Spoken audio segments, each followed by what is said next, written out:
Buenos días.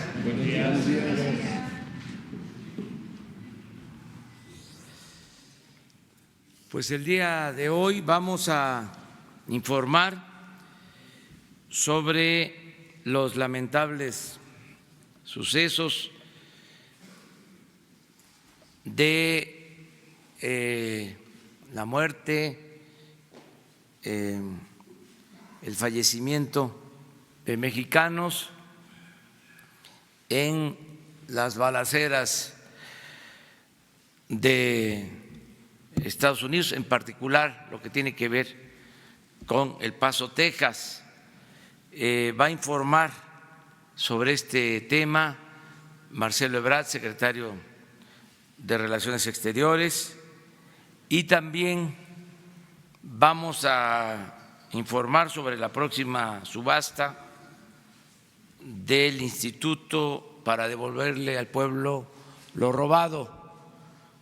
Esta próxima subasta se va a llevar a cabo el domingo próximo. Son los dos temas y luego abrimos la sesión de preguntas y respuestas. Entonces, le pedimos a Marcelo que informe sobre el primer caso. Con su permiso, señor presidente, buenos días a todas, a todos.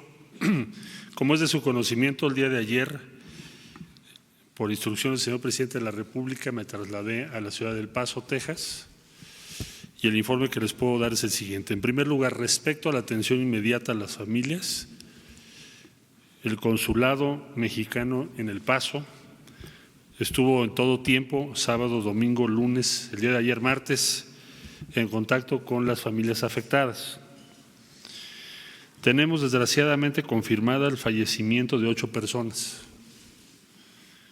4 mujeres y 4 hombres, originarios de la ciudad de Chihuahua, una persona, 2 de Ciudad Juárez, una de Aguascalientes, una de Torreón, otra de Yepomera, Chihuahua, otra de Zacatecas, y finalmente Ciudad Juárez. En total, 3 de Ciudad Juárez, una de la ciudad de Chihuahua, otra de Yepomera, Chihuahua, y 3 de fuera de Chihuahua, que son Aguascalientes, Torreón y Zacatecas. Heridas y todavía en tratamiento, tenemos 6. Y esperamos de estas 6, tenemos en terapia intensiva o en estado delicado 3 personas y 3 en situación estable y fuera de riesgo. Este fue el reporte médico que ayer me entregaron en persona. Esto en 2 centros médicos en El Paso. Y se han dado de alta 2 personas, una de 9 años de edad, la más pequeña, y la otra de 60 años de edad. El día de ayer se liberaron los cuerpos de las 8 personas fallecidas, que fue una de las preocupaciones más grandes que teníamos por cuanto al tiempo que muchas veces las víctimas de estos hechos tienen que invertir para recuperar el cuerpo de sus deudos. El día de ayer se liberaron los cuerpos y tenemos ya el apoyo de los servicios funerarios. 5 no van a permanecer en en la ciudad de Ciudad Juárez, sino en diferentes ciudades, y 3 servicios funerarios se llevarán a cabo en Ciudad Juárez. Tuve la oportunidad el día de ayer de conversar personalmente y expresarles la solidaridad y el afecto de todo México a 5 de las familias que tuvieron fallecidos. Las otras 3 no pude hablar con esas familias, pues por la situación en el momento que estaban el día de ayer recibiendo o malas noticias o recuperando los cuerpos de sus deudos. Pero el consulado sí tiene relación con todos. Sin duda es una de las tragedias más grandes que ha tocado vivir a las y a los mexicanos en territorio norteamericano. Recabamos testimonios muy impactantes de las personas que estuvieron ahí. Detalles que hablan de una maldad sin fin de esta persona. Entrar a una tienda Walmart en un día de oferta para el regreso a clases, el Walmart lleno de familias. El tipo con toda sangre fría se puso una especie de audífono para no escuchar las detonaciones ni los gritos de los heridos y literalmente entró y disparó a mansalva sobre las personas, sean estas de 9 años o bebés o familias completas. No creo exagerar si les digo que es la tragedia más grande que hemos visto. Y además el sujeto, con toda intención de atacar a mexicanas y mexicanos o personas de origen mexicano, porque esa tienda es una tienda muy conocida entre nuestra comunidad, que por cierto es una comunidad binacional. Binacional digo porque en Estados Unidos, en El Paso, la proporción de personas que son de origen mexicano o hispano es enorme. Entonces es una comunidad binacional, así me lo dijo ayer el alcalde, a quien también le externé nuestras condolencias y solidaridad. Él ha sido muy claro respecto a las implicaciones que tiene esta agresión a la comunidad de Ciudad Juárez El Paso y fue muy claro también en sus intervenciones. Ayer tuvo también una conferencia de prensa después de hablar conmigo de que es una comunidad binacional y por lo tanto se entiende como una agresión a una comunidad binacional y por lo tanto es inaceptable, rechazable desde cualquier punto de vista. El día de ayer también reiteré la condena absoluta del Gobierno y Pueblo de México a los hechos. Reiteré, también informé que el día de hoy proporcionaremos a la Fiscalía General de la República todos los elementos con los que contamos hasta este momento, a efecto de que pueda integrarse debidamente la carpeta de investigación que la Fiscalía abrió desde que tuvo conocimiento de estos hechos. Decimos que es un acto de terrorismo porque así está establecido en el Código Penal de México. Y el día de hoy habrá entrevista con el fiscal de distrito y diversas comunicaciones, porque en Estados Unidos procede, pero es una decisión de las autoridades norteamericanas, el terrorismo denominado doméstico, que hoy por hoy es el principal riesgo, según nos dijeron diversas autoridades en los Estados Unidos, dentro del territorio de Estados Unidos. Corresponderá entonces a la Fiscalía General de la República iniciar el procedimiento legal correspondiente. Asimismo, les informo que estamos integrando la información correspondiente, necesaria, para que la Fiscalía pueda participar debidamente de acuerdo a los convenios, tratados internacionales o acuerdos bilaterales en virtud del fallecimiento de 8 mexicanas y mexicanos. Es decir, se busca que la Fiscalía General de la República tenga acceso a las investigaciones y en su momento al juicio correspondiente. Y eso es muy relevante, por un lado, porque debemos garantizar que se haga justicia.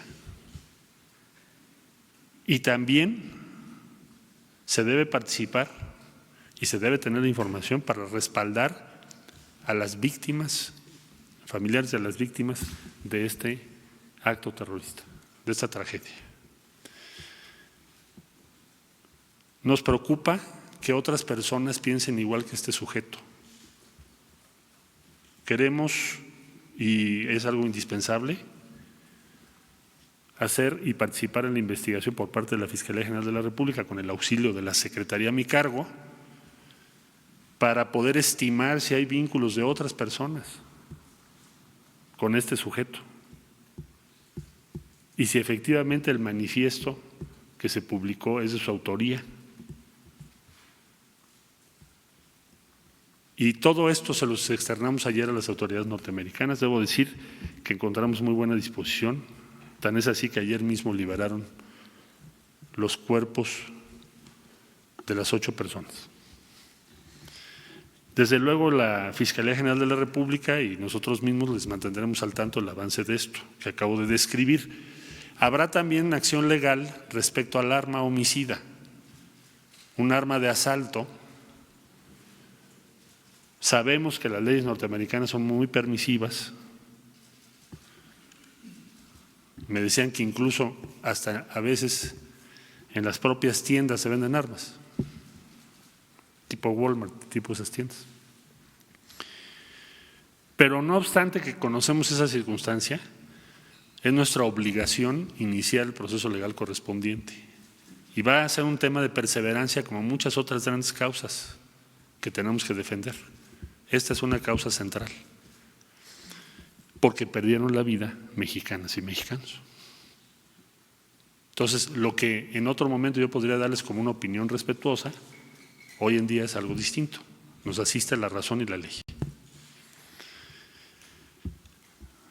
Por último, decir que el día de ayer leímos con mucho interés y cuidado el pronunciamiento que se publicó por parte de la Presidencia de los Estados Unidos, donde nos llamó la atención que por primera vez y de manera muy clara se condena al racismo y se establece que el supremacismo blanco es un riesgo e incluso se convoca a actuar en contra del racismo. Por supuesto, nosotros suscribimos eso plenamente y ojalá esa línea política avance en Estados Unidos. Por último, decirles que hemos establecido contacto con los diferentes países que tenemos comunidades en los Estados Unidos para establecer una política de defensa y protección común. ¿Y de defensa de qué? Pues nosotros tenemos que defender la civilización mexicana, nuestros valores, nuestra aportación, pero también tenemos que defender la lengua, la cultura. Será el propósito de este encuentro o de esta acción conjunta en los próximos meses, respetando los ámbitos legales, porque no tenemos ninguna pretensión de intervenir en la vida interna de los Estados Unidos. Bueno, esto sería el informe hasta aquí y con esto daría yo paso a lo que va a informar mi colega y después vemos preguntas.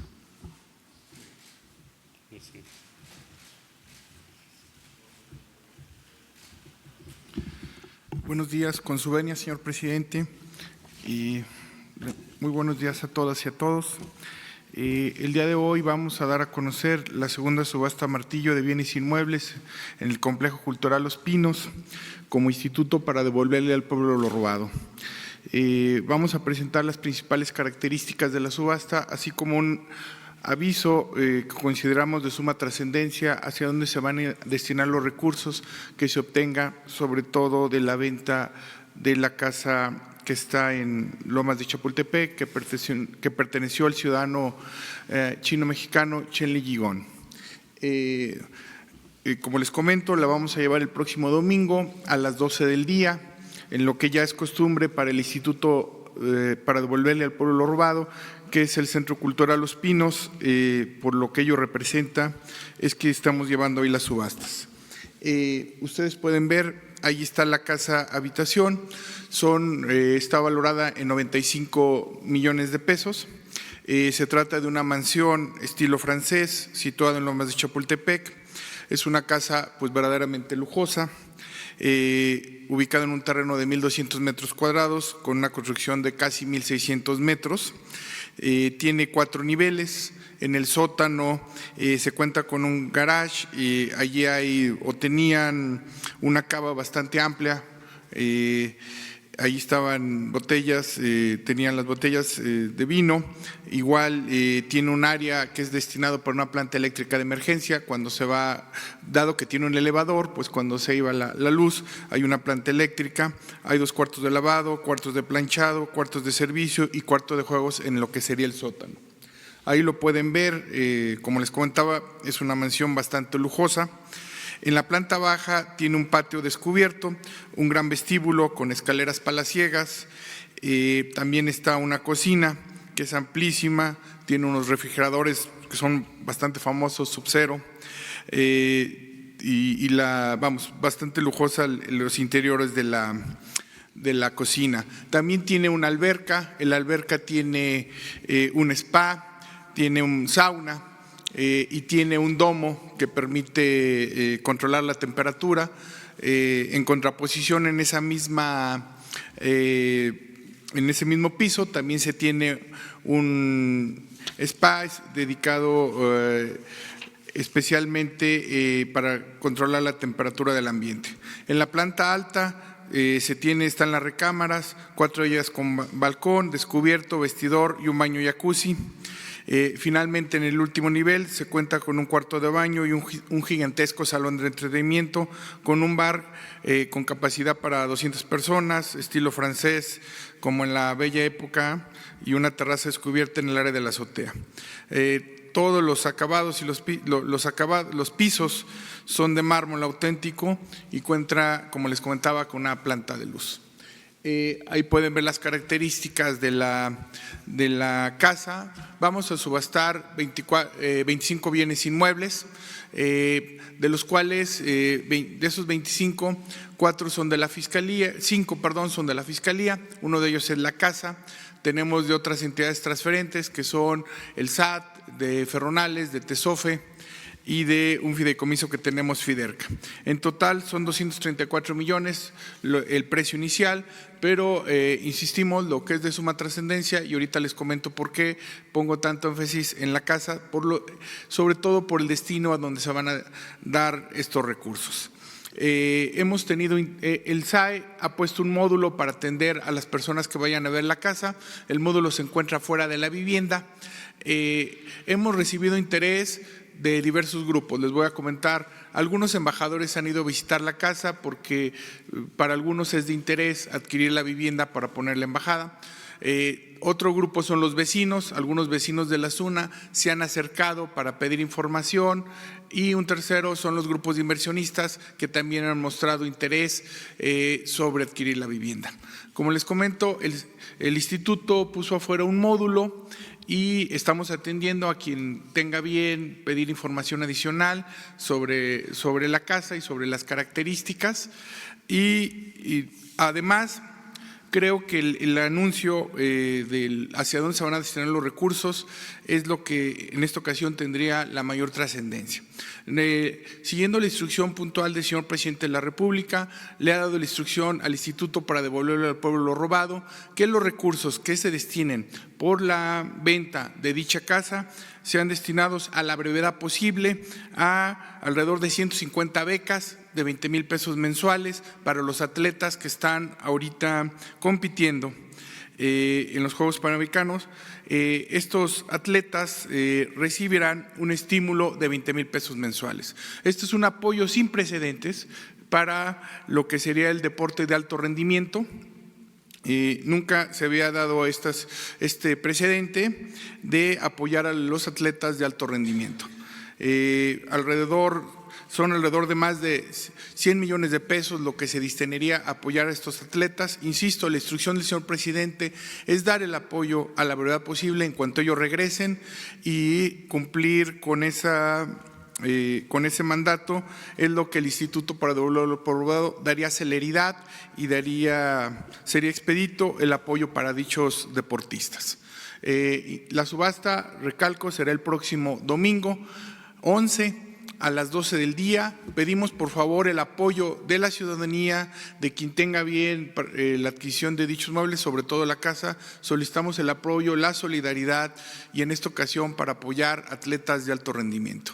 El instituto seguirá haciendo las subastas con sentido social, que es la nueva estrategia del Gobierno federal para el impulso de diversos aspectos, bajo las directrices del señor Presidente de la República. Y pues esperamos a todas las personas, por favor, que compren nuestras bases. Tienen hasta el viernes 9 del presente para comprar las bases, ya es de conocimiento. ¿Dónde las pueden adquirir? Las pueden adquirir en las oficinas del SAE, en sus delegaciones regionales. Donde no hay oficinas del SAT, lo pueden adquirir en Telecom, en Chedraui, en tiendas de conveniencia, 7-Eleven, y cuesta 100 pesos el poder participar. Insisto, es una subasta abierta, martillo, quien tenga bien lo puede hacer, y adicionalmente se pagan unas que le llamamos garantía de seriedad. Entonces, pues recalcar el llamado a la ciudadanía a que participe. Es una subasta de suma trascendencia en esta ocasión para apoyar el deporte de alto rendimiento. Muchas gracias. Bueno, pues nos organizamos para iniciar la sesión de preguntas, respuestas. Solo voy a añadir lo que aquí se dio a conocer acerca de esta subasta, que es, creo, importante. Quiero hacer una convocatoria, un llamamiento a inversionistas, empresarios, a quienes participan en fundaciones, de manera especial a empresarios con dimensión social, con vocación cívica, para que participen en esta subasta, porque esta casa del ciudadano chino-mexicano está valuada en 100 millones de pesos, pero un poco menos.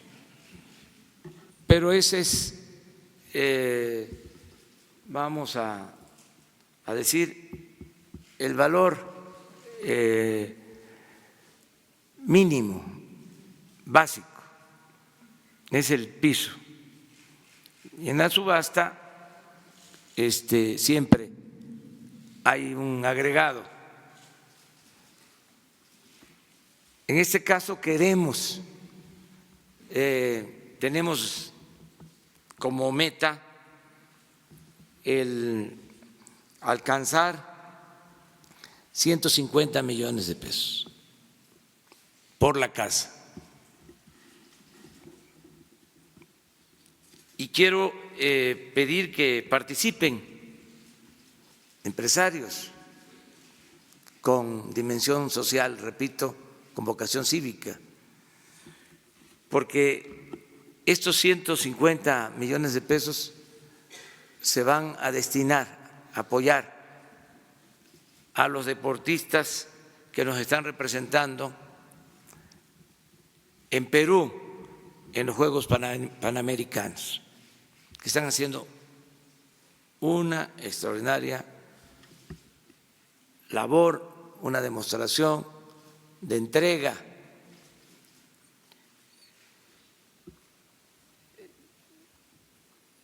Se llevan ya 21 medallas de oro y en el medallero estamos bien situados. Falta esta semana, terminan los Juegos el domingo. Es muy probable que se rebase lo que hemos obtenido en competencias en el extranjero. me refiero a Juegos Panamericanos. Entonces, lo que se obtenga de la venta de la casa va a ser para los deportistas, que son 544. Todos van a recibir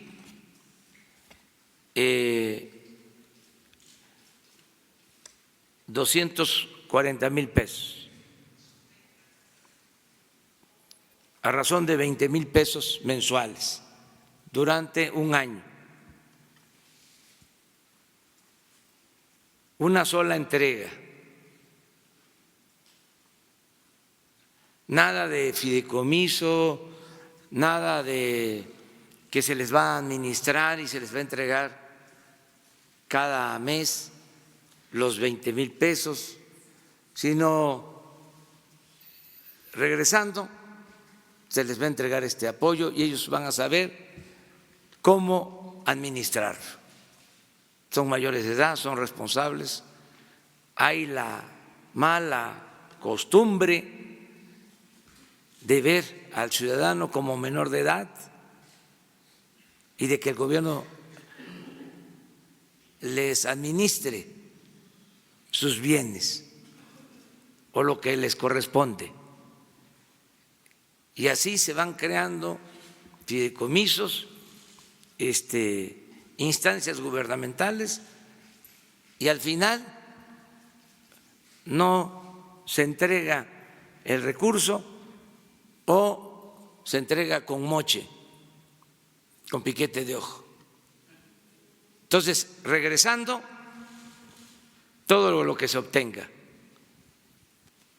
por la venta de la casa, de inmediato se transfiere a los 544 deportistas, a razón de 20,000 pesos a cada uno, parejo. Y se va a dar un estímulo adicional a los que hayan obtenido medallas, un adicional de 40,000 pesos para oro, 35,000 mensual para plata y 25,000 para bronce mensual. Esto va a incrementar el presupuesto a 150 millones de pesos, que es lo que calculamos se va a obtener por la casa. Entonces, llamo a las fundaciones, a los empresarios, a que nos ayuden y que el lunes próximo podamos aquí informar sobre este tema, cuánto se obtuvo, quién compró la casa. Aquí vamos a entregar el certificado de compraventa y vamos a empezar a hacer los trámites en la Secretaría de Hacienda, de modo que cuando regresen los deportistas, también la semana próxima, se les entreguen sus apoyos. Estamos también contemplando, pero eso va a salir de otra fuente de financiamiento, el apoyar a entrenadores, que son muy importantes.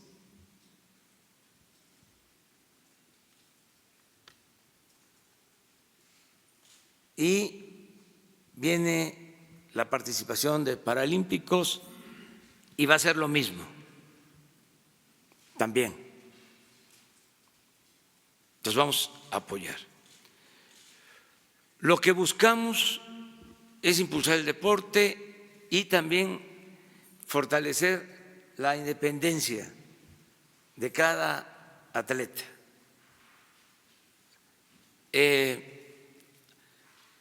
Fortalecer lo que ellos han venido haciendo. Ellos han salido adelante por su esfuerzo, por el esfuerzo de sus familias, por el esfuerzo de patrocinadores y muy poco apoyo por parte del gobierno. Entonces, ahora, manteniendo su independencia, su libertad, se entrega de esta forma este apoyo para que no haya dependencia y ellos sigan, desde luego, trabajando, entrenando para lo que viene después, Japón, y que de esta manera cada vez tengamos mejores resultados. No solo es apoyar el deporte de alto rendimiento, estamos haciendo también un esfuerzo para apoyar el deporte en general, concibiendo el deporte como medicina preventiva. Todos tenemos que hacer deporte para evitar enfermedades y se están promoviendo todos los deportes amateurs y se dan facilidades en todos los casos para fomentar el deporte. Esta es la información complementaria que queríamos transmitir. Básicamente. Entonces, ahora sí. Tú estabas muy...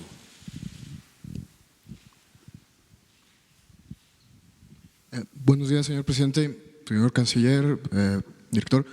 Carlos Montesinos de la Hoguera. Si me permite, una pregunta para el canciller Ebrard y otra para usted sobre las acciones que se están realizando por el tema del paso, si ya se envió la nota diplomática al gobierno de Estados Unidos, cuál es su contenido y si va a acudir hoy a la Fiscalía para dar seguimiento a este tema.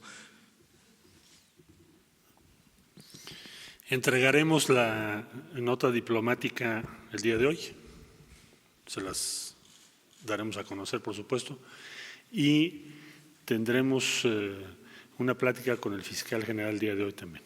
¿A qué hora iría, perdón? Bueno, no voy a dar a conocer en este momento el horario porque no lo tengo confirmado, pero en el transcurso del día con mucho gusto. Okay. Muchas gracias. Y, señor presidente, buen día otra vez. Sobre lo que está comentando en este momento de la iniciativa para financiarlo a los atletas, esto es una medida para impedir actos de corrupción en las federaciones. ¿Se tienen ya los casos registrados? ¿Se tiene evidencia de esto?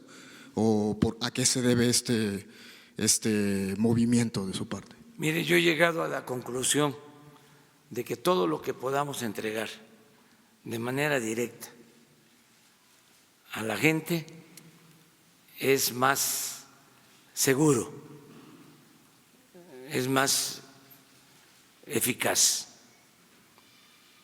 La intermediación está muy echada a perder.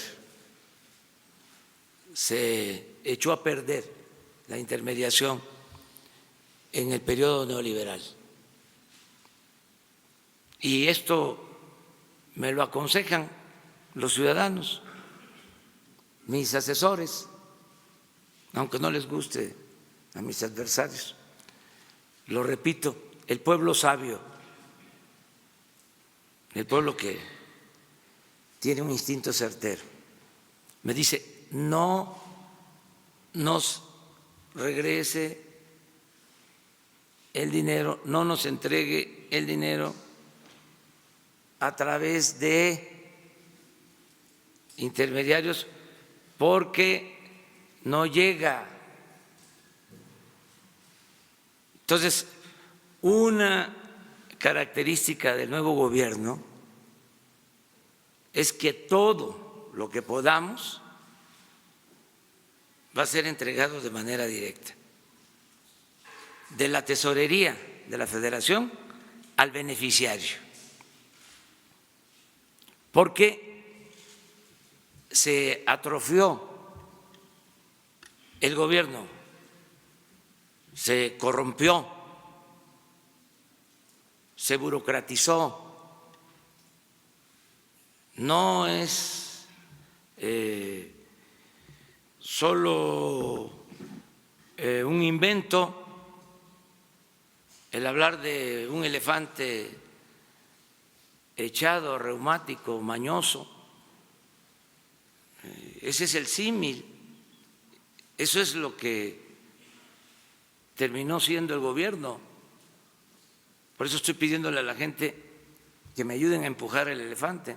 Ya lo paramos, pero es un cuerpo de avance lento y hay que empujarlo entre todos. Pero lo mismo sucedió con la llamada sociedad civil,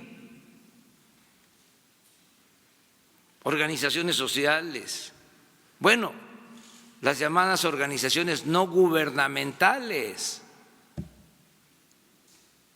que recibían recursos, fondos del gobierno. Es un contrasentido. ¿Cómo asociaciones no gubernamentales que dependen del gobierno, que reciben dinero del gobierno, pero que además no rinden cuentas, no les entregan los recursos a la gente? En el mejor de los casos se queda el dinero en asesores directivos, en viáticos para ir a cualquier país del mundo. Entonces, una característica del nuevo gobierno, de la Cuarta Transformación, es entregar todo de manera directa. Otra situación es entre menos administración que exista por parte del gobierno de los fondos que corresponden a los ciudadanos, mejor. Fíjense, si hay un investigador en el CONACYT, un académico de nivel de investigador, porque está haciendo un posgrado, un doctorado, un postdoctorado, y recibe una beca, pero además otros estímulos. Entonces les dicen que eso lo vamos a corregir.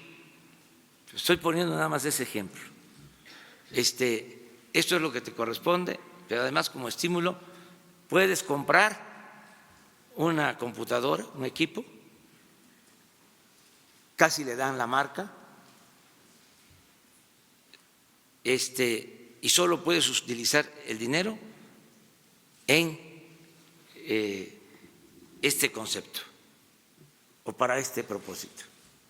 Entonces, conozco casos donde un investigador tiene hasta 2, 3 computadoras, porque solo en eso puede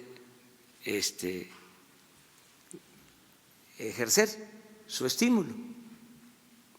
¿Qué hay detrás de esto? O sea, ¿por qué así? Estamos hablando de un académico, de una gente pues, responsable, preparada. ¿Por qué administrarle su compensación, su prestación? ¿Por qué no entregarle en efectivo? ¿O por qué no incorporarle a su beca el estímulo? Pero esto también sucede en el caso de la administración del gobierno. Por un lado el salario y por el otro lado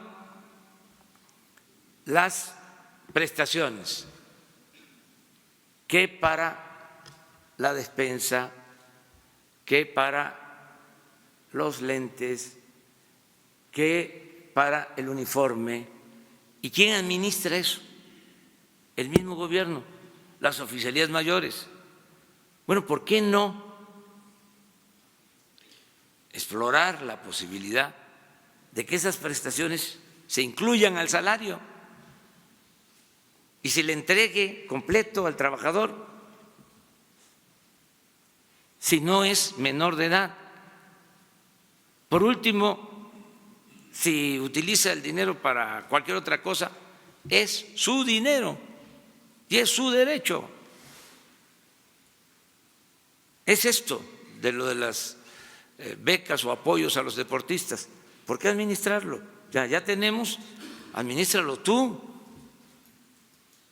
y ayúdanos. Entre menos aparatos administrativos tengamos, mejor. ¿Cuál es la práctica que imperaba? De que se compraban despensas,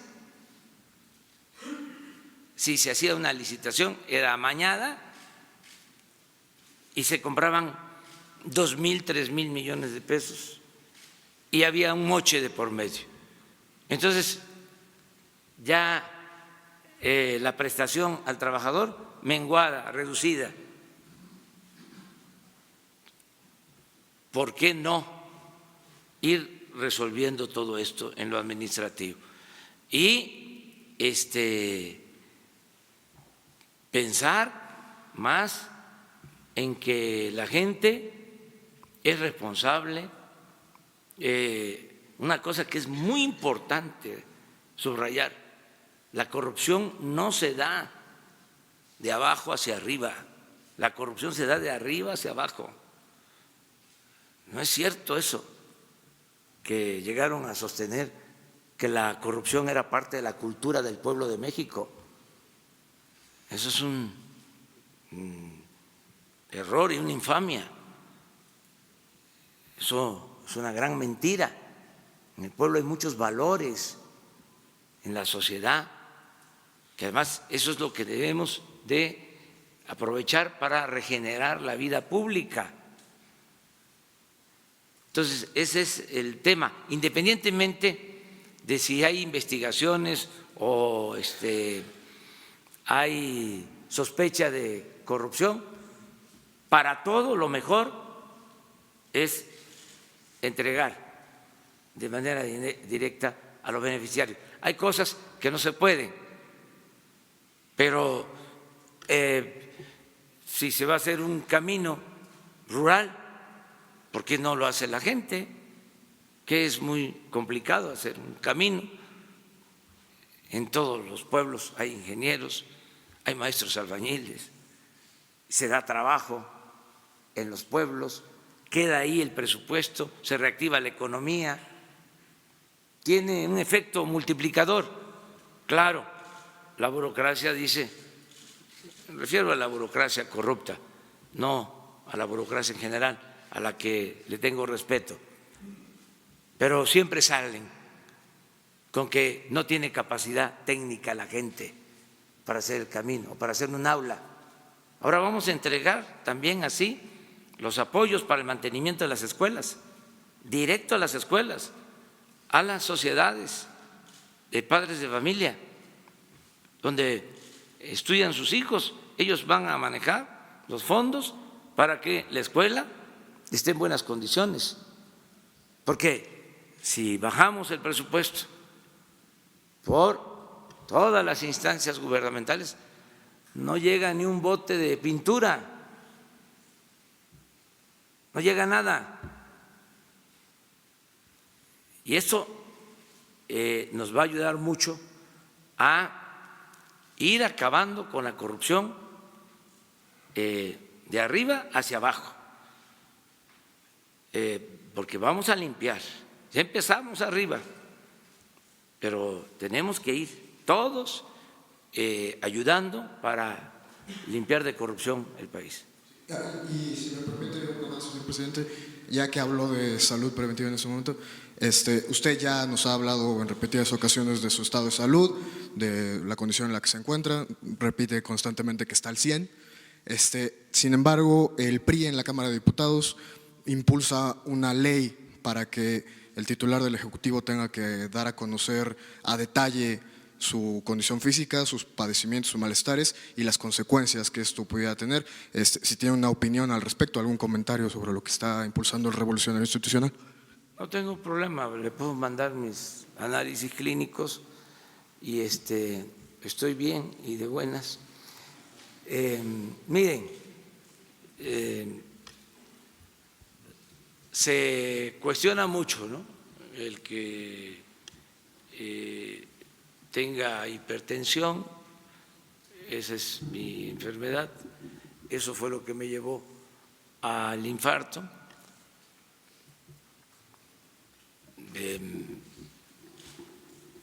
Pero estoy muy bien, agradezco a la ciencia y a la naturaleza, al Creador, de que estoy vivo y estoy perfectamente bien. Me gustaría que quienes sostienen que estoy enfermo hicieran la jornada que hice el pasado fin de semana, de visitar en 3 días 4 estados, 600 kilómetros diarios de caminos, no tan buenos caminos. Entonces me gustaría que ellos hicieran eso, a ver cómo, si iban a levantar temprano el lunes para seguirle. O sea, acerca de mi edad, pues ya se sabe, tengo 65 años, pero me siento muy fuerte y la edad ayuda. Primero, la edad es un estado de ánimo, no es un asunto físico, biológico, y ayuda mucho por la experiencia. Ahí les dejo de tarea que investiguen qué edad tienen los gobernantes de las naciones, de los países de mayor importancia económica y política. Yo soy un chamaco en comparación a ellos. Muy bien.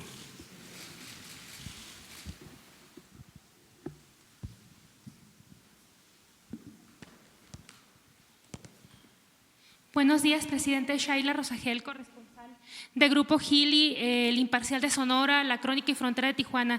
Presidente, hoy se cumplen 5 años del derrame de la mina Buenavista del Cobre de 40,000 metros cúbicos en el río Sonora. ¿Cuál es su postura? ¿Qué le diría a los pobladores de Bacanuchi, Babiácora, Banamichi, Ures, Bavispe, San Felipe, Aconchi y el Molino de Camus? Usted dijo que iría a la Semarnat a realizar una revisión de la contaminación allá al río Sonora, preguntarle si hay avances de esta revisión que está haciendo la Semarnat. Y por último, respecto al río Sonora, usted comió con estos 10 hombres más importantes de negocios, entre ellos estaba Germán Larrea, preguntarle si tocaron el tema del derrame del río Sonora y si fue así, ¿qué le dijo? ¿Si acordaron algo? Esa sería la primera pregunta. Bueno, mire, estamos buscando un acuerdo de mineros con trabajadores de las empresas mineras y desde luego con ambientalistas. Se va a establecer una mesa de diálogo para tratar todos los asuntos. Ya lo informé y ya estamos hablando con todos. Y pronto se va a instalar esta mesa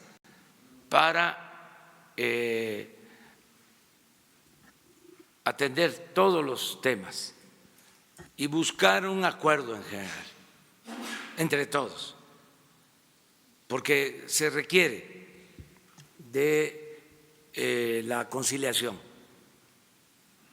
Ya he tenido acuerdos por separado con empresarios, con dirigentes, y estamos avanzando en ese propósito. Eso es lo que le puedo decir a los ciudadanos de Sonora, que estamos trabajando tanto lo que tiene que ver con lo del río Sonora como con lo de Cananea y otros temas que están pendientes. Esto de Guaymas, lo que tiene que ver con minas que están paradas desde hace mucho tiempo, Tasco y otras minas. Queremos llegar a un acuerdo en general y desde luego el acuerdo tiene que ser a partir del respeto del medio ambiente, un equilibrio, hablar de desarrollo sustentable, que no se cierren las fuentes de trabajo, hacen falta las empresas, pero que al mismo tiempo no se destruya el territorio. No es un asunto fácil, pero podemos llegar a acuerdos. Esto consideramos nosotros que es mejor que la confrontación, que si nos vamos a pasar la vida peleándonos y no resolvemos los problemas de los trabajadores. Hay muchos trabajadores que están esperando liquidaciones, muchos trabajadores que están en huelga desde hace muchos años, hay minas paradas, detenidas, que significan, en el caso de que se reinicien los trabajos, por ejemplo, en el caso de Tasco, significa pues ayudar a esa región a que se reactive la economía y ver qué sucedió con el fideicomiso del río Sonora, pero sobre todo, ¿se hicieron o no se hicieron las plantas potabilizadoras de tratamiento del agua? ¿Cómo está el agua del río Sonora? ¿Qué efectos han tenido? ¿Cómo se daña la salud o cómo se ha afectado la salud? O sea, todo esto con mucha seriedad. Esto incluye el compromiso que tenemos de sacar los cuerpos de los mineros de Pasta de Concho, en fin, todo un plan, una mesa donde queremos que estén los empresarios, que estén los trabajadores, que estén ambientalistas y, desde luego, todas las instituciones del gobierno federal, todas las dependencias. Ya estamos trabajando en eso es lo que puedo informar. ¿Los pobladores de estos pueblos que le comenté estarían también llamados a esta mesa? Sí, todos los que necesiten ser consultados y que participen, buscando mediante el diálogo, por el camino de la concordia, un acuerdo general, todo lo que tiene que ver con la minería. Está claro de que ya no es lo mismo, ya no se van a entregar concesiones a diestra y siniestra como se hicieron, como se hizo en el periodo neoliberal. Eso ya no. O sea, yo les comentaba que el general Cárdenas le entregó 18 millones de hectáreas a 1 millón de familias campesinas. 18 millones de hectáreas. Fue el reparto agrario. del cardenismo. En aquel entonces, para beneficio de 1 millón de familias campesinas. Felipe Calderón entregó 26 millones de hectáreas para la explotación minera a empresas particulares, nacionales y extranjeras. ¿Y cuánto de esa superficie? Estoy hablando de un sexenio nada más. En total entregaron como 40 millones de hectáreas del territorio nacional. Pero ¿cuánto en realidad están explotando?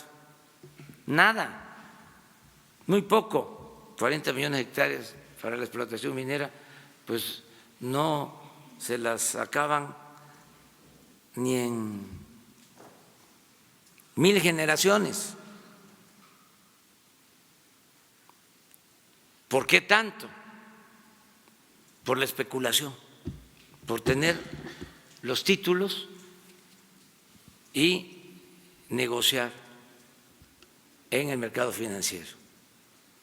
Es un poco lo que sucedía a mediados del siglo XIX con las tierras de manos muertas, porque además los derechos que pagan son muy pocos. Antes, hasta hace 4 años, no pagaban ni siquiera impuesto por la extracción del mineral. Algo increíble. Por nuestro movimiento, no es para presumir, porque no estamos haciendo las cosas a partir de que llegamos aquí. Lo que resiste apoya. Por nuestro movimiento se logró que pagaran impuestos las mineras, no igual que como pagan en Canadá, pero ya tienen que pagar impuestos, porque desde Salinas se les condonaba el impuesto a la extracción de mineral, algo que no sucedía en ninguna parte del mundo. Entonces, bueno, ya está claro de que son nuevas reglas, pero también no se van a cancelar contratos, no queremos que se cierren las minas que están produciendo, queremos que haya empleos, que haya trabajo. Yo voy a los pueblos, acabo de ir a Parral hace relativamente poco, y la demanda de la gente era en el sentido de que se estaba cerrando una mina y que les estaba afectando mucho porque no tenían trabajo. Una mina, por cierto, de el grupo Carso, y le hice un llamado a Carlos Slim para que se procurara que no se cerrara la mina. Siento que fui escuchado en ese sentido, porque la misma gente pidiendo de que haya fuentes de trabajo. Entonces tenemos que buscar el equilibrio. Por eso yo creo que todo se resume en el concepto de desarrollo sustentable, es decir, crecimiento, empleo, pero cuidando el medio ambiente, cuidando la naturaleza. Presidente, en Sonora ha habido bastantes balaceras y tiroteos en sitios públicos en los últimos días. ¿Qué información tiene de lo que está ocurriendo en el estado y de qué forma se está coordinando la federación con los gobiernos municipales y estatales? Hay buena coordinación con el gobierno del estado en esta materia y en otros temas, con la gobernadora de Sonora, y acerca de la violencia, todos los días estamos tratando este tema. Le voy a pedir a Alfonso Durazo que informe sobre la incidencia delictiva en Sonora. Él tiene toda la información, con mucha objetividad, qué está pasando en Sonora.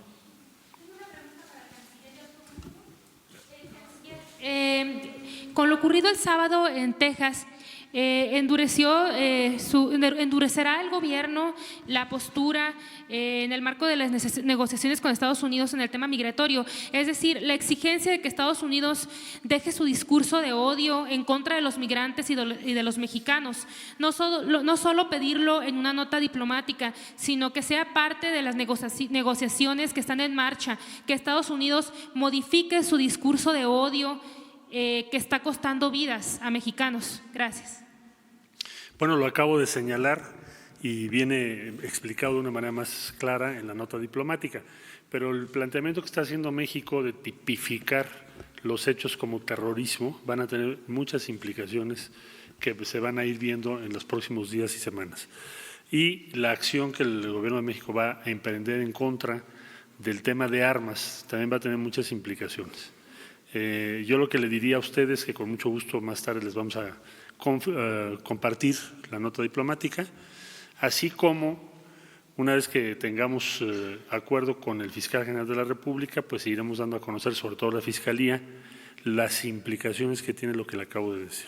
Lo más importante es que nosotros no lo consideramos, dada la naturaleza de los eventos y la tragedia, como un hecho aislado en sí mismo, sino como parte de un acto de terrorismo. Y sobre eso vamos a insistir, y me parece que es lo más sólido y drástico que podemos hacer el día de hoy, y también lo más efectivo, que no quede en una declaración, sino en un proceso legal.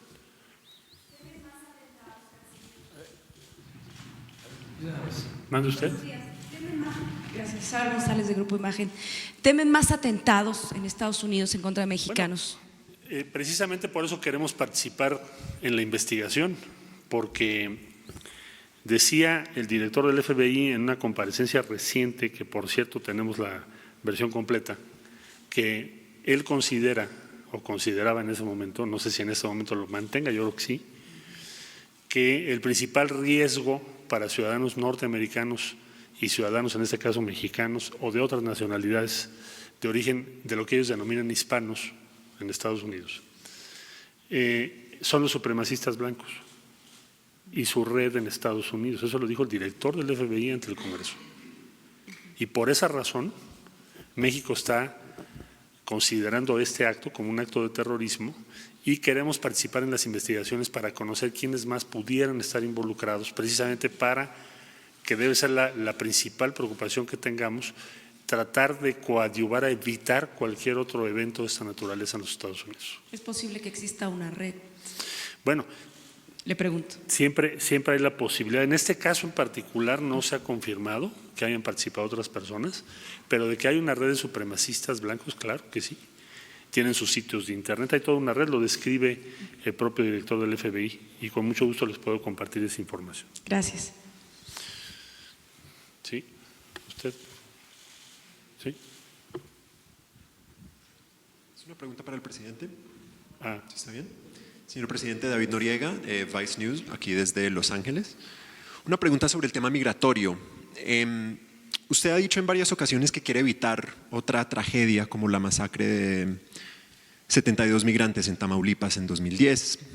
Sin embargo, el enfoque en una estrategia militar y policial para contener los flujos migratorios suele empujar a los migrantes a las rutas clandestinas controladas por elementos criminales. ¿No teme usted que sus nuevas políticas migratorias, instituidas bajo presión de Estados Unidos, puedan causar los mismos atropellos que dice querer evitar? No, y no lo deseo. A lo mejor nuestros adversarios quisieran eso, pero nosotros estamos procurando resolver el fenómeno migratorio, primero atendiendo las causas, que haya trabajo en los lugares de origen de los migrantes, que la gente no se ve obligada a emigrar. Eso es lo que estamos haciendo. Y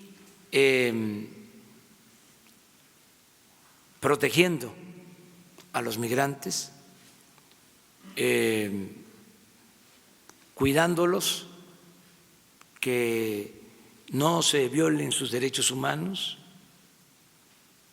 muy contrario, por ejemplo, a ese punto de vista, es lo que sostenemos de que para nosotros es mucho mejor lograr la regularización de la entrada de migrantes a México en la frontera sur, porque hay menos riesgos, porque hay menos bandas del crimen organizado. No quiere decir que no haya violencia, pero no es lo mismo de la frontera de Campeche, de Tabasco, de Chiapas, que la frontera en Tamaulipas, en Coahuila, en Chihuahua, en Baja California. Entonces, estamos atendiendo las dos fronteras. Tengo el informe de que muchos migrantes están siendo atendidos y se están incorporando a las actividades productivas en México, tanto en el sur como en el norte, y cuidarlos, protegerlos. Hemos tenido, afortunadamente, muy pocas desgracias que lamentar. Estamos hablando de un incremento en el flujo migratorio como nunca se había visto en los últimos tiempos. Yo quisiera que se analizara el problema en su conjunto y de manera estructural, de fondo, que incluso las organizaciones no gubernamentales, los que defienden a migrantes, los que defienden los derechos humanos, tuviesen una visión integral, análisis de las causas. Quisiera yo que estas organizaciones iniciaran condenando el modelo neoliberal, condenando la política de pillaje, condenando el abandono del pueblo, analizando lo que está sucediendo en Centroamérica. ¿Cuántos estudios hay sobre la realidad de Centroamérica? ¿Qué se conoce sobre lo que está sucediendo en Honduras? La gravedad de la crisis centroamericana. ¿Se habla acaso de que la mitad de los migrantes son hondureños? Y se preguntan del por qué. ¿Se atiende eso? Entonces, sí me gustaría que se fuese al fondo del asunto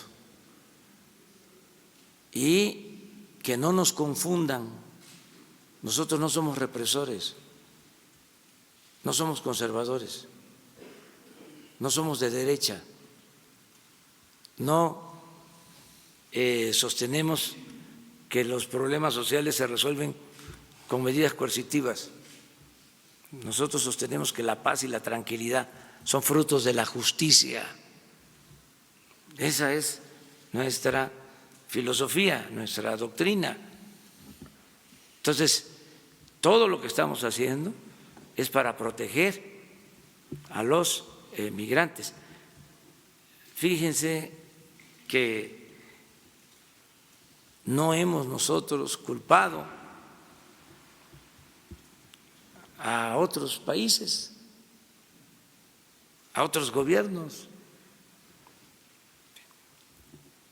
Lo que estamos haciendo es ayudando a otros países, a otros gobiernos, para atender el problema. Y aquí hemos hablado, en otros tiempos también, de la otra cara de la moneda, grupos conservadores, porque los extremos se tocan, hablando de que no deberíamos de apoyar a los migrantes, también queriendo promover la xenofobia en nuestro país. A todo eso le hemos cerrado el paso, lo hemos enfrentado, porque México es un país solidario, fraterno, siempre. Entonces, sí estamos muy cuidadosos. Hoy hablamos de eso, precisamente, porque sabemos de que nuestros adversarios conservadores, aunque a veces se disfracen de radicales, de defensores de derechos humanos, son en realidad muy conservadores, muy partidarios de mantener el statu quo y se dedican no a transformar la realidad, sino a analizar la realidad y a administrar los dolores y las desgracias y los conflictos de los sistemas autoritarios. Esa es una de las peculiaridades de la llamada sociedad civil. El padre de la sociedad civil de nuestros tiempos es el conservadurismo. Hagan un análisis de cuáles son las organizaciones de sociedad civil en México y van a estar todas vinculadas a los potentados.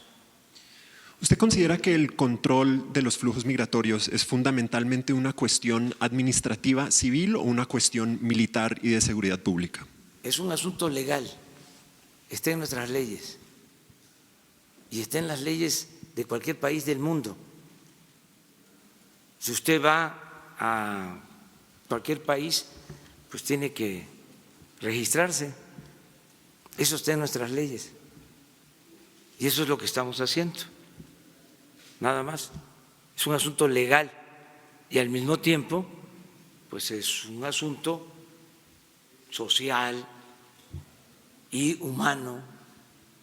Entonces estamos buscando la manera de resolver el fenómeno migratorio, lo que corresponde a nosotros, de la mejor forma posible y lo hemos logrado. Lo hemos logrado bastante bien, sin aspavientos,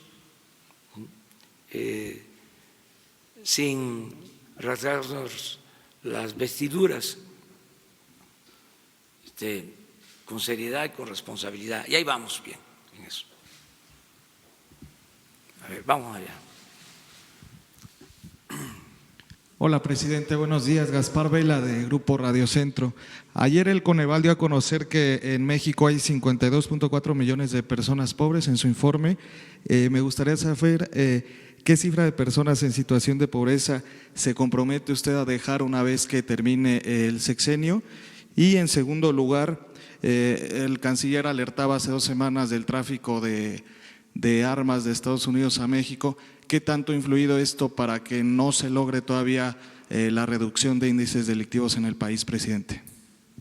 Bueno, no he visto el reporte completo del Coneval, lo voy a revisar. Lo que sí le puedo decir, independientemente de los números, de lo cuantitativo, es que el objetivo del gobierno, el objetivo principal es combatir la pobreza. son dos cosas como estrategia del gobierno. Primero, acabar con la corrupción y al mismo tiempo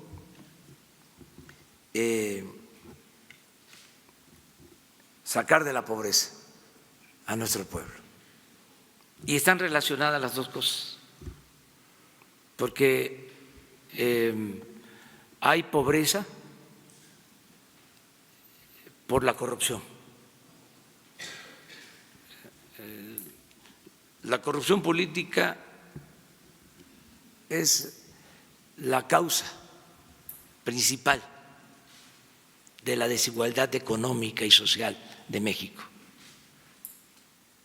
Por eso estoy escribiendo el libro de la economía moral. Esto no lo entienden los tecnócratas, pero el principal problema de México es la corrupción y eso nos ha llevado a la desigualdad monstruosa que se padece, y a la pobreza, y a la inseguridad, y a la violencia. Por eso la insistencia en acabar con la corrupción, que por cierto ya no le voy a llamar así al libro. No sabía yo, ya ven que las ideas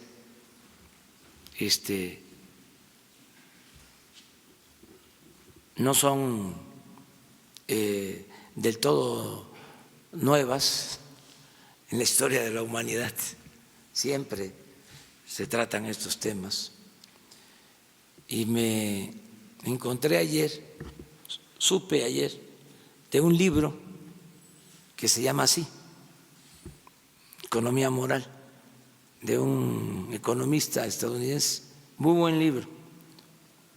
Me hicieron una reseña, lo voy a buscar, pero ya no puedo ponerle así al libro.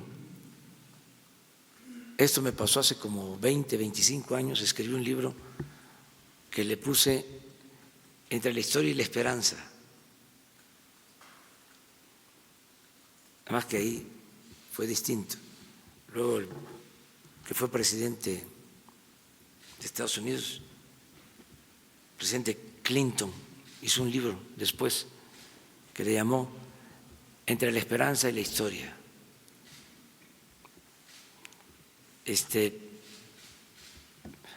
Ahora ahí se los dejo de tarea, ayúdenme. La idea es eso, la economía moral.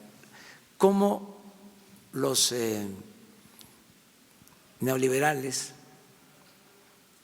no toman en cuenta variables tan importantes como el bienestar.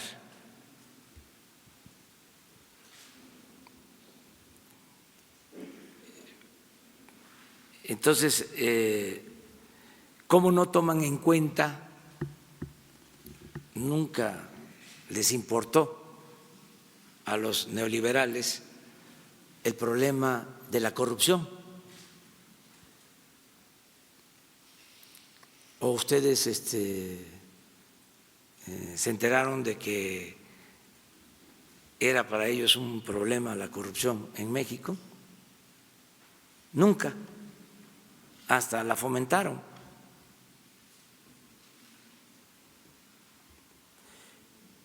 Entonces, estoy pensando ahora en el nuevo nombre. Me está gustando el ponerle la moralización de la economía.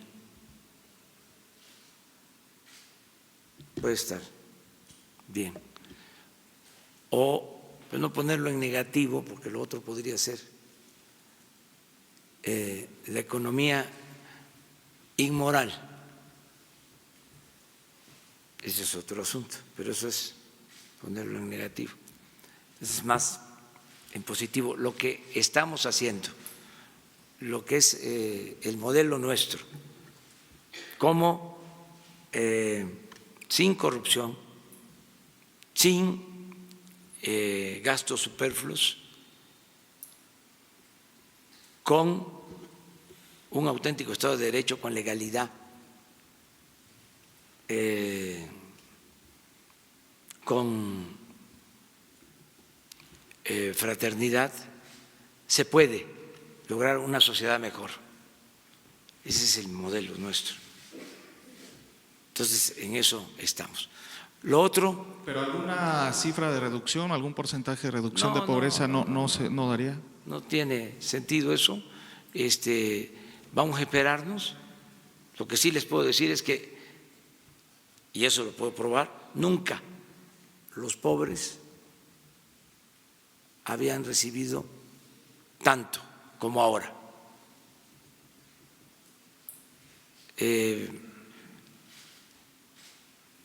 Alrededor de 300,000 millones de pesos para programas de bienestar,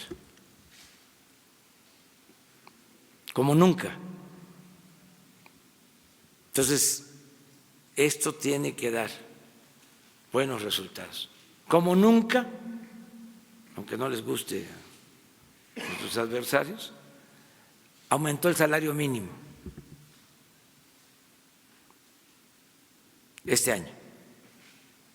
Les hablaba yo de que el promedio de salario de los registrados en el Seguro Social está arriba y es superior al promedio de otros años, el salario promedio.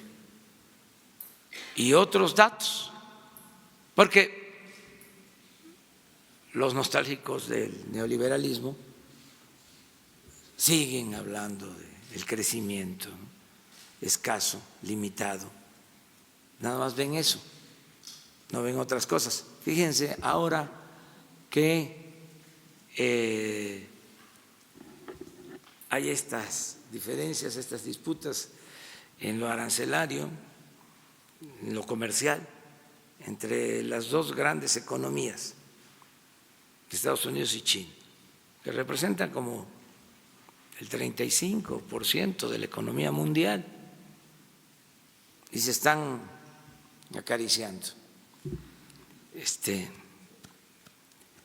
están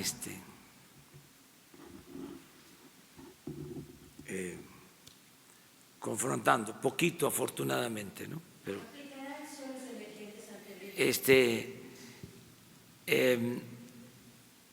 nuestro peso,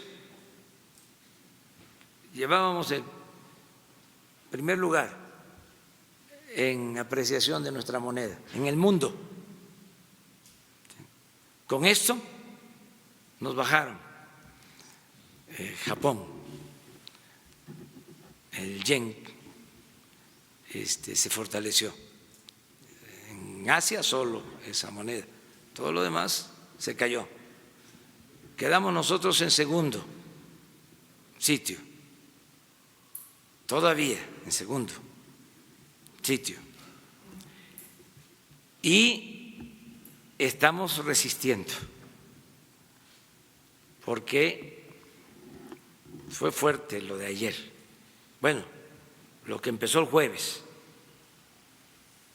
con estas medidas arancelarias, la respuesta de China. Ojalá haga un llamado a que se dialogue. No beneficia a nadie la guerra comercial. Esto afecta a la economía mundial. Se tiene que buscar el arreglo, la conciliación,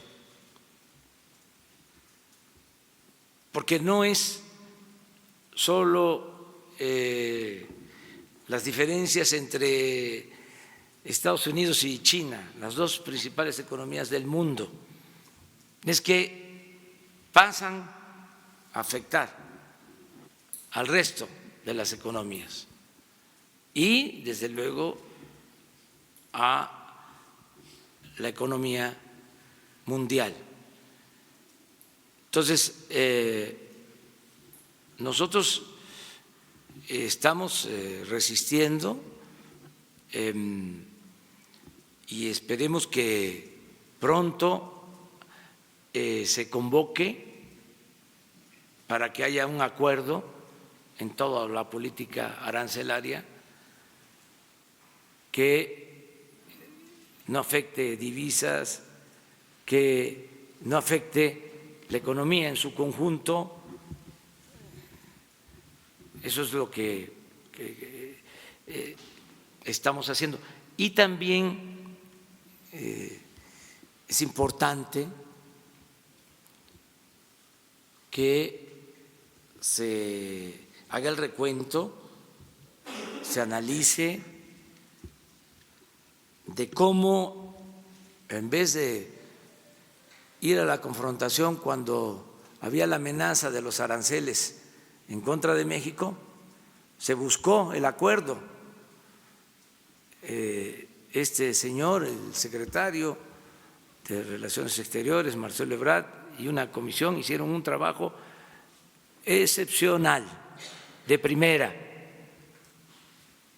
porque si por aranceles se están generando estos desequilibrios en el mercado financiero mundial, que es Estados Unidos, China, imagínense en una confrontación de aranceles de Estados Unidos y México. Eso no conviene.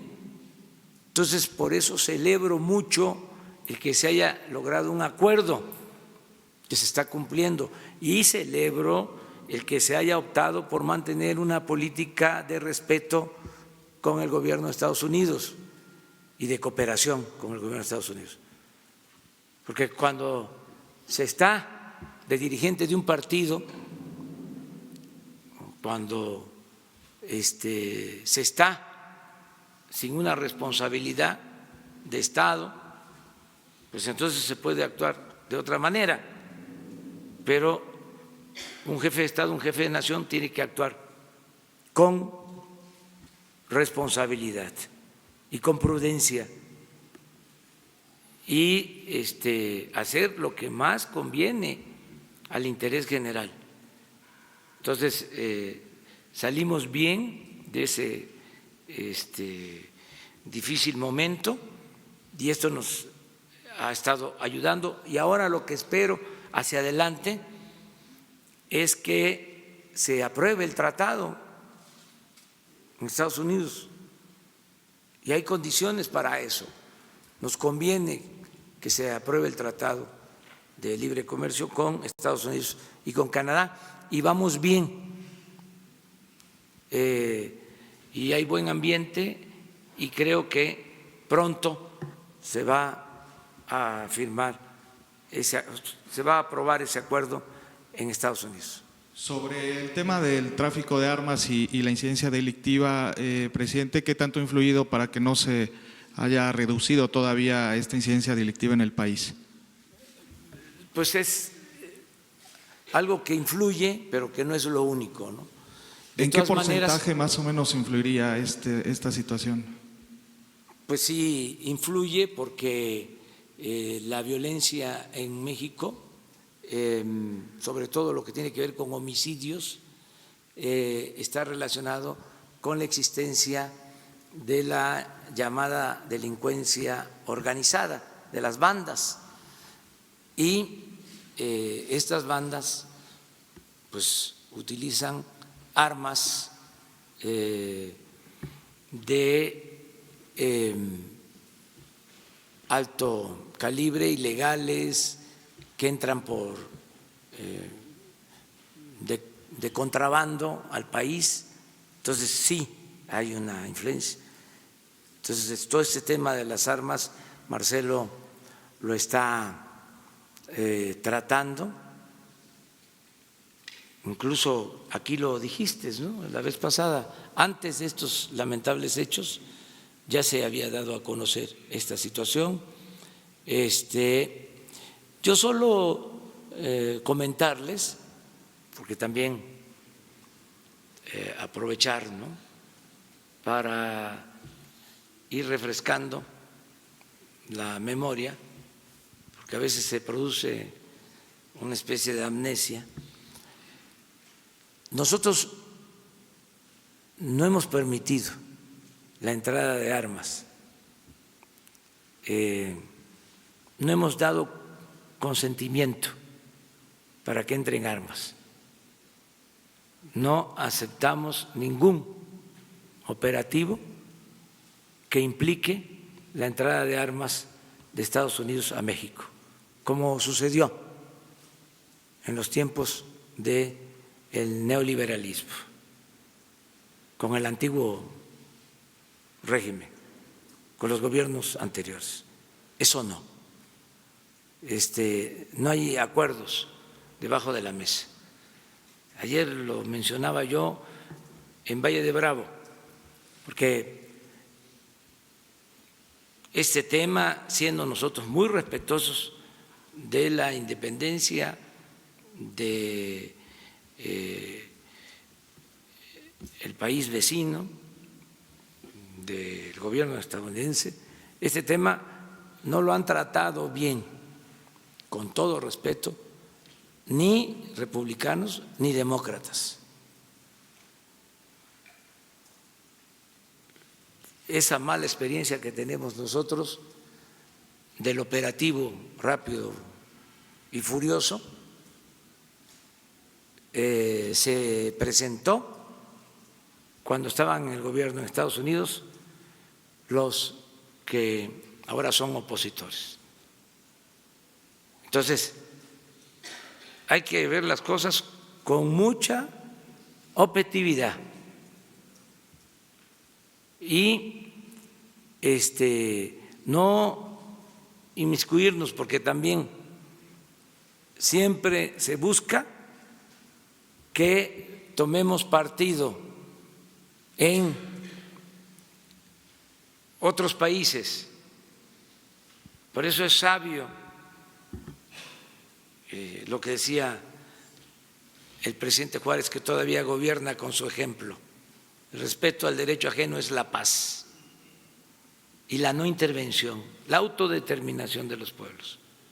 Que a veces se critica que por qué no nos metemos a opinar sobre otros países, a condenar lo que sucede en otros países. Pues es una política que está definida en nuestra Constitución y que ha resultado eficaz y además está pegada a principios históricos. Entonces, el caso de las armas, Marcelo puede tratar el asunto. Con su permiso, señor presidente. Bueno, como ustedes saben, le planteamos al secretario de Estado la preocupación de México respecto a las armas y se acordó que habría una operación por parte de las autoridades norteamericanas en el territorio de Estados Unidos y de las autoridades mexicanas en nuestro territorio en 5 puntos de la frontera. Tijuana, que vendría siendo Tijuana-San Diego, desde luego Ciudad Juárez El Paso, desde luego Reynosa, Matamoros y Laredo y Nuevo Laredo. Entonces, eso ya está acordado y para nosotros es una prioridad. ¿Por qué es una prioridad para México? Y es la pregunta de usted. Bueno, el Gabinete de Seguridad nos instruyó a la Secretaría de Relaciones Exteriores de plantear esto porque se considera que hay 3 elementos determinantes. Uno son armas, otros capacidad de reclutamiento y otros capacidad de financiamiento o utilidades o disposición de efectivo. Para el caso de la capacidad de reclutamiento hay una serie de programas y de iniciativas que el Gobierno de la República ha tomado de gran alcance. Menciono Jóvenes Construyendo el Futuro, pero hay otras que tienen que ver incluso con medidas en la propia frontera, como reducción de impuestos y otras, o las iniciativas de infraestructura en el sur del país. Para el asunto de los recursos también hay otra serie de iniciativas a cargo en particular de la Unidad de Inteligencia Financiera. Y para el caso de las armas, el informe que tenemos y que se presenta es que más del 70% de las armas provienen o son de fabricación norteamericana. Por lo tanto, sí es sumamente relevante obstaculizar, reducir y controlar ese tráfico de armas hacia México. Cada arma que pasa a México puede ser autora o participar en un homicidio o más. Por eso es prioritario. Y vamos a seguir insistiendo en eso. Y como ustedes lo notarán en nuestra nota diplomática, lo volvemos a poner ahí y va a ser todo el tiempo una insistencia de México. Bueno, dos más, ¿no? Para me voy a ir a…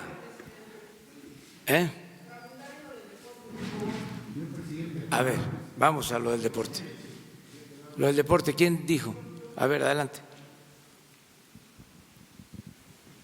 Gracias, buenos días a todos.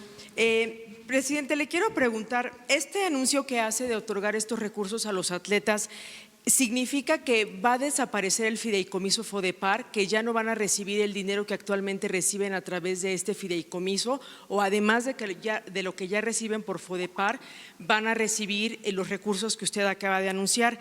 En ese sentido, también preguntarle si el dinero, los 240,000 pesos que van a recibir, ellos se lo pueden gastar, como usted dice, en lo que quieran, o de ahí tienen que financiar, no sé, parte de sus viajes, sus campamentos. Relacionado con esto también, ¿va a haber ampliación presupuestal para la CONADE? La directora decía que ya agotó los recursos, que ya no tiene para operar el resto del año. Entonces, más allá de que los muchachos puedan tener becas y dinero para lo que ellos necesiten, se necesitan otros recursos, o quién va a pagar los viajes, los campamentos, la preparación. Y la última pregunta que le haría es, en esta entrega de recursos, ¿está considerando los Juegos Olímpicos de Tokio? Y cuando usted dice los montos que va a repartir de manera pareja, significa que, por ejemplo, atletas que no van a ir a participar en Tokio porque sus deportes no son olímpicos, pueden incluso estar recibiendo más dinero que los que sí van a participar. Le pongo, por ejemplo, el caso de Paola Longoria. Paola Longoria es raquetbolista. Ella recibe actualmente una beca de 60,000 pesos a través del FODEPAR. Además de esos 60,000, va a recibir sus 240,000. Ella está programada para ganar 3 medallas de oro. Eso significa que usted le tendría que dar adicionalmente 120,000 pesos mensuales. Entonces, el monto está muy disparado. Ella no va a Juegos Olímpicos porque su deporte no es olímpico. Briseida Costa, sin embargo, peleará por ir a Juegos Olímpicos, acaba de ganar el oro panamericano. Ella recibe una beca de 20,000 pesos. Si le da los 240,000 va a tener eso, pero va a seguir recibiendo sus 20,000 de FODEPAR, solamente va a recibir los 40,000 mensuales que le van a tocar por la beca. O sea, ¿me podría un poquito detallar cómo va a ser? Y qué bueno que me preguntas, porque si no, algunos son capaces de decir, se terminan las becas del programa de estímulos que ya existe y ahora se sustituye por lo que se va a recibir de la venta de la casa del ciudadano chino-mexicano. Pues es importante la aclaración. Los programas continúan, esto es adicional,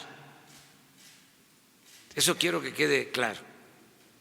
Sigue el mismo sistema de apoyo a atletas, sus becas, todo lo que reciben. Si la CONADE requiere más presupuesto, lo va a tener, porque es prioritario el deporte. Esto es independiente. Y si por sacar más medallas obtienen más estímulos, yo no le veo problema. No veo ningún problema. Aquí lo importante es que esta casa que se recuperó, vamos a decir, y que cuesta cuando menos 100 millones, queremos que se venda en 150 y con eso apoyar a los 544 deportistas. Eso es lo más importante. Ya vamos a afinar para que sean justos los apoyos, o sea, pero en general estamos partiendo de que los 544, 20,000 pesos mensuales y además darles un adicional a los que obtienen medallas. Eso un año. Si hablamos nada más de los 544 deportistas, son alrededor de 150 millones de pesos. Ese es el plan. Más o menos, ¿de qué monto sería la ampliación presupuestal para CONADE? No sabemos, eso lo tendríamos que ver ahora que regrese Ana y ver cuánto se requiere. Miren, yo tengo como experiencia el que un buen desempeño en el gobierno no depende necesariamente del presupuesto que se maneje. Y es claro, ¿cuánto manejaba de presupuesto la Secretaría de Comunicaciones y Transportes el año pasado o en el sexenio? Y los beneficios que hubieron, muy pocos, porque imperaba la corrupción. El problema de México no es el presupuesto, el problema de las secretarías de la CONADE no es el presupuesto, el problema es la corrupción y el mal manejo de los fondos. Entonces, no les va a faltar lo necesario, no sabemos cuánto, pero no se van a quedar sin recursos. Presidente, ¿y está considerando, por ejemplo, parte de esos recursos destinarlos en el laboratorio antidopaje que acaba de anunciar que ya cerró? Sí, puede ser. No, esto no. Esto es directo para los… No, en la ampliación presupuestal para sí, CONADE, claro, o sea, que todo, se pueda salvar el laboratorio. Todo lo que se requiera, todo lo que se requiera. Y finalmente, si tiene algún avance… Perdón. Imagínense, ¿quiénes estaban antes ahí en el deporte? ¿De director de la CONADE? ¿No es el que estuvo de comisionado en Michoacán? Sí, Alfredo Castillo. Bueno, ya. No, nada más decirle si tiene algún avance de la investigación que está haciendo. Es que yo sí les pido, por pública. favor, con todo respeto, no nos comparen. O sea, es que eso calienta. O sea, quieren medir con la misma vara. Ahora sacaron de que aquí en Presidencia íbamos a comprar chorizos de no sé cuánto dinero. Yo no como chorizos, lo digo con todo respeto, o sea, creo que es un alimento muy bueno, o sea, extraordinario. Yo soy más de la butifarra de allá de Jalpa, se las recomiendo. Y tampoco me gusta la moronga azul. No soy de la moronga azul. Entonces, no nos confundan. O sea, ayer también en el Reforma, de que una empresa de las hijas de funcionarios de Pemex, a ver cuál es ahí el problema. Nosotros no vamos a permitir que nadie haga negocios al amparo del poder público. En el caso de Reforma, con todo respeto al señor Junco, que no me confunda, no soy Salinas. Porque eso sí calienta. Entonces, esto es lo del deporte, no se va a dejar de apoyar al deporte, ni a la cultura, ni al cine, y mucho menos a los pobres. Esos son los predilectos, por el bien de todos, primero los pobres. Estos son los cambios que se están llevando a cabo. Y este apoyo es muy importante porque, insisto, lo que hacen los deportistas, me consta, es por el esfuerzo de ellos mismos, de sus familiares. Antes hasta hacían boteaban para tener recursos y poder ir a participar. Entonces, ahora se les va a dar este apoyo y lo más importante es que ojalá y una empresa nos ayude y compre la casa. Además, no vale 100 millones como está evaluada, vale más. O sea, está situada donde se considera que hay más valor por metro cuadrado. Es una de las zonas más exclusivas de México, donde está ubicada la casa.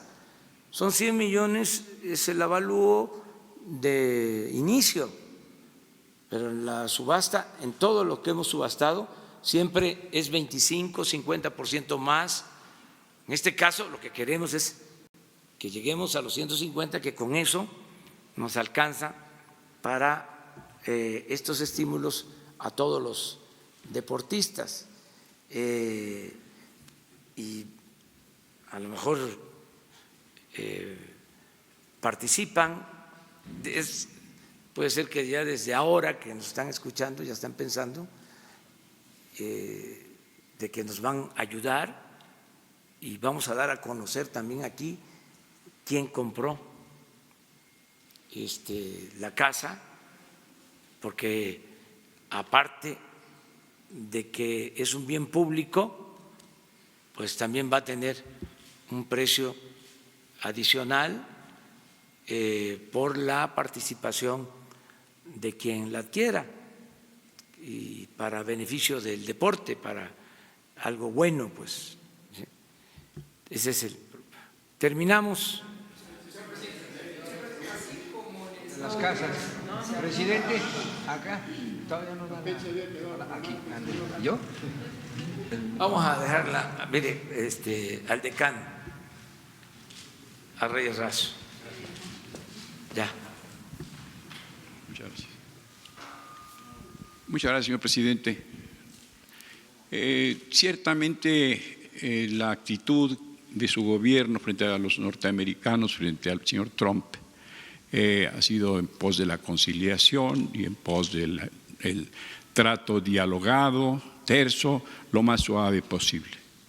Pero ya José Rogelio Álvarez, el creador de la Enciclopedia de México, notable intelectual jalisciense, académico de la lengua, señalaba que México tiene dos grandes problemas en su historia: la Iglesia y los Estados Unidos de América, y que muy poco atención se presta a semejantes temas, incidiendo tanto como lo hacen en la vida nacional.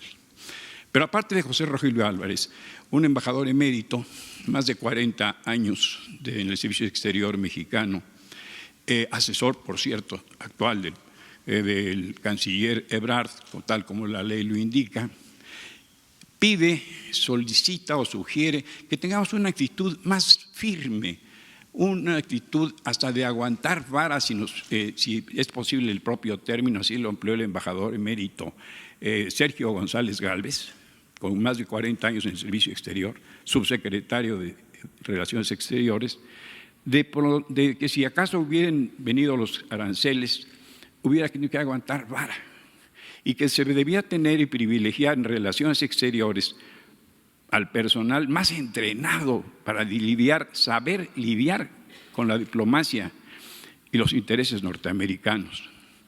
También elogia de paso el propio embajador emérito González Gálvez que se dé tan buen tratamiento jurídico al aspecto jurídico de relaciones exteriores que ha brillado como lo hizo en la reciente pugna cuando la amenaza de los aranceles. ¿Es posible ser más firme, más consistente, algo que llegue al corazón mismo nuestro y decir, nos estamos poniendo al tú por tú con los norteamericanos hasta donde se puede? Gracias, señor presidente. Gracias, canciller.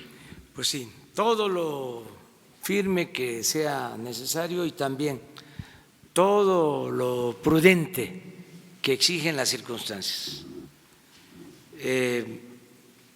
Nosotros queremos mantener una muy buena relación con el gobierno de Estados Unidos y al mismo tiempo mantener nuestra independencia, seguir actuando como un país libre y soberano, no como una colonia o como un protectorado. México es un país libre, independiente, soberano. Tenemos que cuidar mucho la relación con Estados Unidos. Y sí, en efecto, es una relación importante, clave, históricamente está más que demostrado.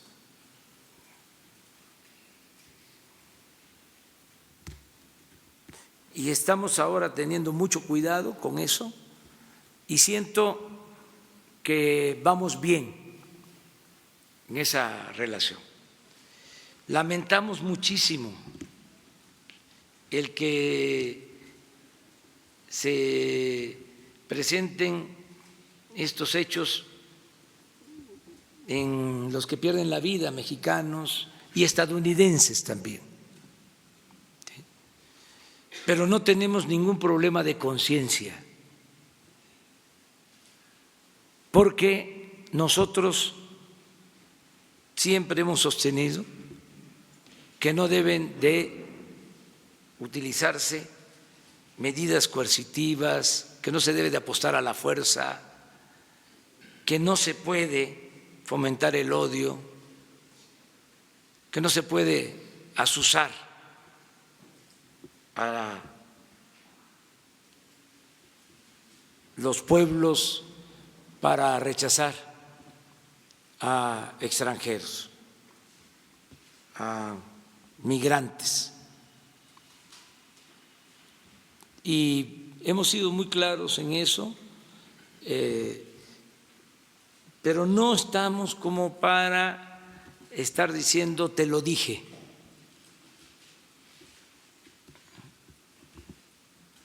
Son de esos casos en los que duele tener la razón.